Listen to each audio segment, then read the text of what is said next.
Video number 4B में question number 9 की दूसरी एग्जाम्पल है, यानी कोऑर्डिनेट कोवैलेंट बॉन्ड की दूसरी एग्जाम्पल है। फिर इसके बाद क्वेश्चन नंबर 10 है, यानी differences between covalent bond and coordinate covalent bond का क्वेश्चन आंसर है। नेक्स्ट हेडिंग डालिए ब्लैक मार्कर से एग्जाम्पल नंबर 2। ब्लैक मार्कर से हेडिंग डालिए एग्जाम्पल नंबर 2। ब्लू मार्कर से हेडिंग डालिए number 1 formation of hydronium ion.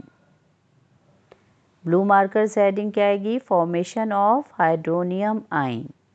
Hydronium ion का formula क्या है? H3O के उस पर चार्ज पॉजिटिव। नीचे पैराग्राफ लिखिए ब्लू इंक पेन से।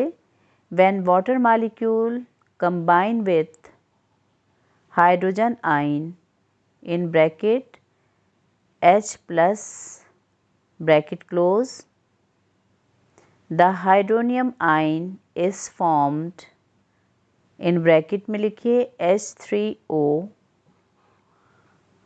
the oxygen atom in water has two shared pair of electron. One of these pair is utilized in bonding with hydrogen ion, so oxygen ion act as black pointer से लिखिए donor. Oxygen ion act as donor, black से क्या लिखेंगे? Donor. And अब blue से लिखेंगे and hydrogen ion act as acceptor को किससे लिखेंगे? ब्लैक पॉइंटर से।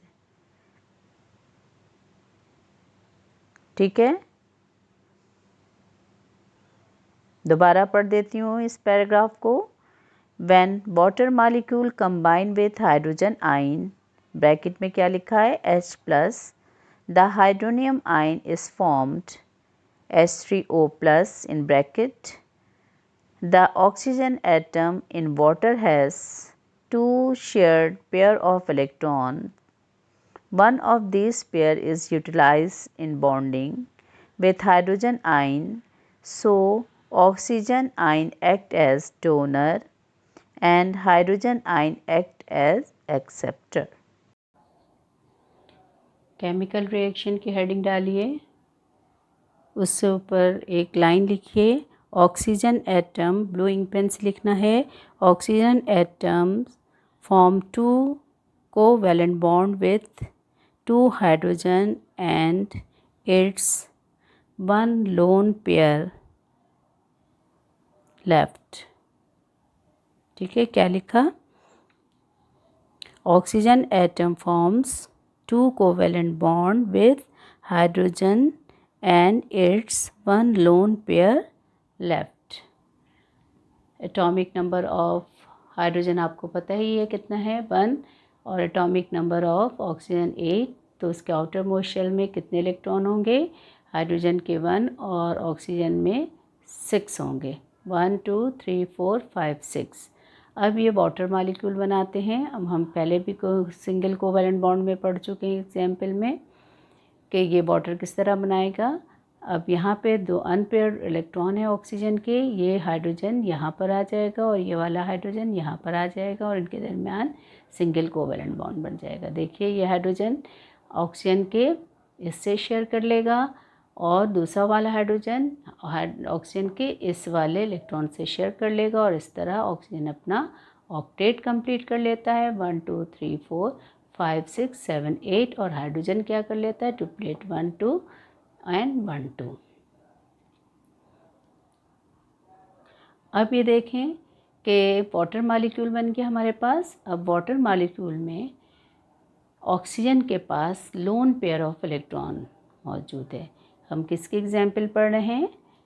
Coordinate covalent bond. Coordinate covalent bond में लोन पेयर ऑफ इलेक्ट्रॉन की ज़रूरत होती है और ये लोन पेयर ऑफ इलेक्ट्रॉन से ही कोऑर्डिनेट कोवैलेंट कंपाउंड बनाता है। तो ऑक्सीजन के पास एक लोन पेयर ऑफ इलेक्ट्रॉन है, लिहाजा हम 2 ऑक्सीजन एटम फॉर्मेशन ऑफ हमें क्या करना है, हाइड्रोनियम आयन। तो हम 2 वाटर के मालिक्यूल बनाएंगे। नंबर 1 वाटर का मालिक्यूल, ठीक है, 1 2 3 4 5 6 ऑक्सीजन के और 2 हाइड्रोजन के। एक वाटर का मालिक्यूल बन गया, सेम एज इट इज़ ये बना।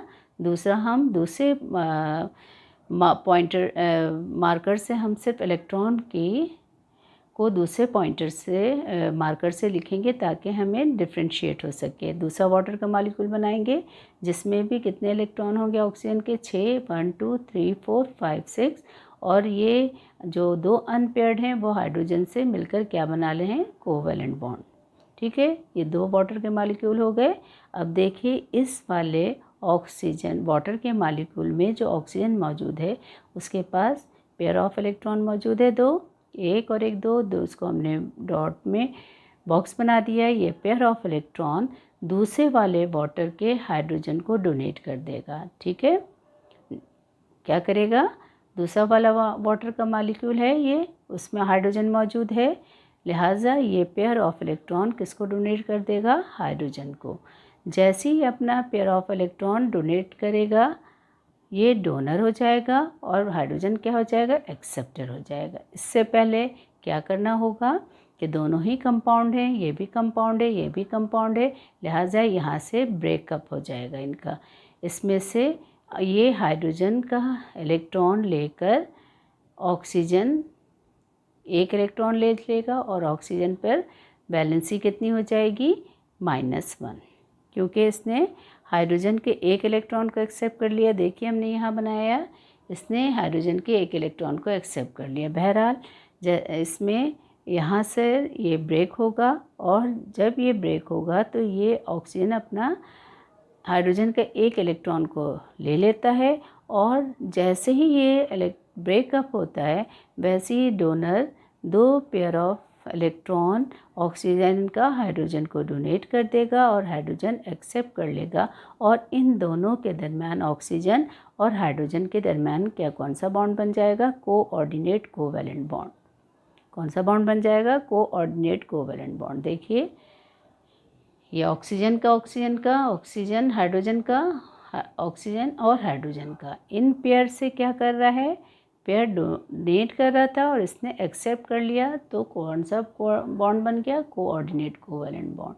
कोऑर्डिनेट कोवैलेंट बॉन्ड को हम किससे एक्सप्रेस करते हैं, शॉर्ट एरो से। शॉर्ट एरो हमने बना दिया और हाइड्रोजन हमने रेड से शो कर दिया। ये वाला ही हाइड्रोजन क्या है, इस वाले हाइड्रोजन को इसने डोनेट किया था और इस हाइड्रोजन ने इसके डोनेट किए हुए इलेक्ट्रॉन को एक्सेप्ट कर लिया था। ठीक है, तो इनके दरमियान कोऑर्डिनेट कोवैलेंट बॉन्ड बन गया और इसके नतीजे में ये एक रेडिकल पे कन्वर्ट हो गया जिसको हाइड्रोनियम आयन कहते हैं, जिसका फार्मूला क्या है, H3O positive charge hydronium ion plus oxygen के पास देखिए 1 2 3 4 5 और 6 और एक इसने हाइड्रोजन का, ये वाला हाइड्रोजन का इलेक्ट्रॉन आ गया और ये पहले से हाइड्रोजन का है।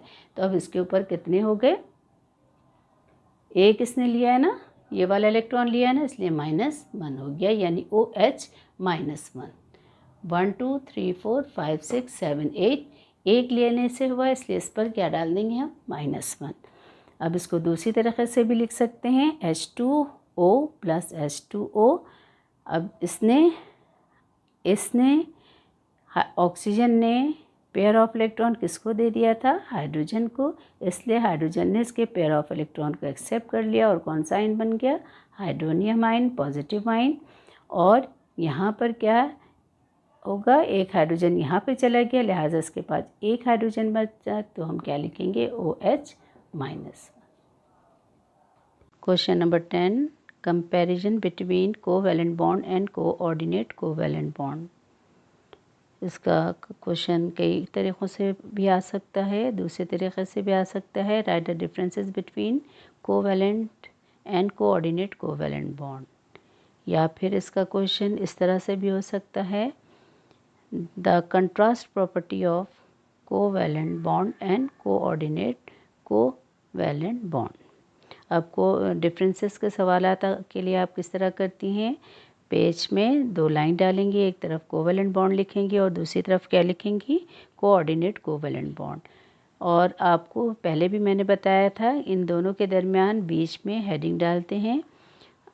तो ये सवाल ब्लैक मेन हेडिंग जो ब्लैक मार्कर से डलेगी कोवैलेंट बॉन्ड और दूसरी साइड पर ब्लैक मार्कर से डलेगी कोऑर्डिनेट कोवैलेंट बॉन्ड। अब ब्लू मार्कर से आप फर्स्ट बीच में सेंटर में करके पहले भी बताया था उसी तरह आप लिखिएगा। डेफिनेशन पेज नंबर देखिए 88 पर मौजूद है। डेफिनेशन हेडिंग डालिएगा आप, उसमें लिखिएगा the covalent bond is form by the mutual sharing of electrons between atom. जबकि उसके ऑपोजिट साइड पे क्या लिखेंगे, the coordinate covalent bond form by the one side sharing of electron. यही हमने पढ़ा था ना, कोवैलेंट बॉन्ड जो होता है वो म्यूचुअल शेयरिंग से बनाते हैं और कोऑर्डिनेट कोवैलेंट बॉन्ड जो होता है one side share of electron करता है। नंबर 2 हेडिंग है पार्टिसिपेटिंग एटम्स। नंबर 2 हेडिंग डालेंगे सेंटर में ब्लू मार्कर से पार्टिसिपेटिंग एटम। इसमें क्या लिखेंगे, number 2 point the covalent bond is form between the similar और डिसिमिलर एटम। ऑपोजिट में लिखेंगे coordinate covalent bond form between two unlike atom are having an electron pair available for sharing and other must accept that electron pair. ठीक है, यही हमने पढ़ा था। Covalent bond जो है वो एक जैसे में से भी कोवैलेंट बॉन्ड सिमिलर एटम में भी बनते हैं और डिसिमिलर और डिफरेंट एटम में भी बनते हैं। लेकिन कोऑर्डिनेट कोवैलेंट बॉन्ड जो फॉर्म होता है टू अनलाइक एटम्स होते हैं, जिसमें से एक पेयर डोनर होता है और दूसरा पेयर ऑफ इलेक्ट्रॉन को एक्सेप्ट करने वाला होता है। उसके बाद नेक्स्ट हेडिंग आएगी आपकी पोलैरिटी। सेंटर में ब्लू मार्कर से क्या डालेंगे, पोलैरिटी। कोवैलेंट बॉन्ड में बी पोलर और नॉन पोलर, यह भी आपको समझ नहीं आएगा। इसके बाद जो नेक्स्ट टॉपिक होगा वो हमारे पास पोलर और नॉन पोलर का होगा, उसमें मैं एक्सप्लेन करूँगी। Covalent bond form always polar because it may be form between like atom and it is known as को आयोनिक। नेक्स्ट हेडिंग आएगी कैरेक्टरिस्टिक। हेडिंग आएगी characteristics. Covalent bond is associated with only covalent character because there is no electron transfer. इसको opposite में लिखेंगे coordinate covalent bond is associated with the ionic and covalent character because partially transfer of electron. आपने क्या पढ़ा था covalent bond में, covalent bond जो होता है उसमें इलेक्ट्रॉन ट्रांसफ़र नहीं होता है, बल जस्ट शेयरिंग करते हैं। जबकि कोऑर्डिनेट कोवैलेंट बॉन्ड में आयोनिक एंड कोवैलेंट कैरेक्टर दोनों मौजूद होते हैं, कुछ में से पार्शियली पॉजिटिव और पार्शियली नेगेटिव होते हैं। नेक्स्ट पॉइंट होगा रिप्रेजेंटेशंस। रिप्रेजेंटेशन में पॉइंट नंबर 5 हेडिंग आएगी रिप्रेजेंटेशंस की। The share pair of electron in covalent are donated by short line. For single pair के लिए सिंगल शॉर्ट लाइन होगा, डबल पेयर के लिए डबल शॉर्ट लाइन होगा और ट्रिपल के लिए ट्रिपल शॉर्ट लाइन होगा। सी का ऑपोजिट है the share pair of electron of coordinate covalent bond में डोनेटेड बाय एन एरो। किससे डोनेट करते हैं, एरो से डोनेट करते हैं। नंबर 6 पॉइंट सॉलिबिलिटी या फिर कंपाउंड नेचर, दोनों डाल सकते हैं, सॉलिबिलिटी भी डाल सकते हैं और कंपाउंड नेचर। नंबर 6 पॉइंट है कोवैलेंट कंपाउंड और यूजुअली इनसॉल्युबल इन वाटर, और इसका ऑपोजिट होगा whereas coordinate covalent compound are sparingly soluble in water. कुछ बच्चों ने मुझसे सवाल किया था कि आप लिखवाने का काम कब कराएंगी। The answer is please watch my video carefully. I am already explained the question and answer in every video.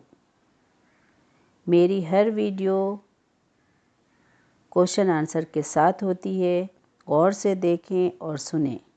और मैं तो तमाम सवालात के जवाब डिक्टेट भी करवाती हूँ। अभी मैं आपको एक्सरसाइज के कुछ क्वेश्चन आंसर PDF के थ्रू सेंड कर रही हूँ। ये सब कुछ मैं एक्सप्लेन कर चुकी हूँ। अगर क्लास होती तो ये क्वेश्चन आंसर आप ख़ुद कर लेते। अब तक मैंने आपको चैप्टर नंबर 5 में 15 क्वेश्चन आंसर करवा चुकी हूँ। Thank you.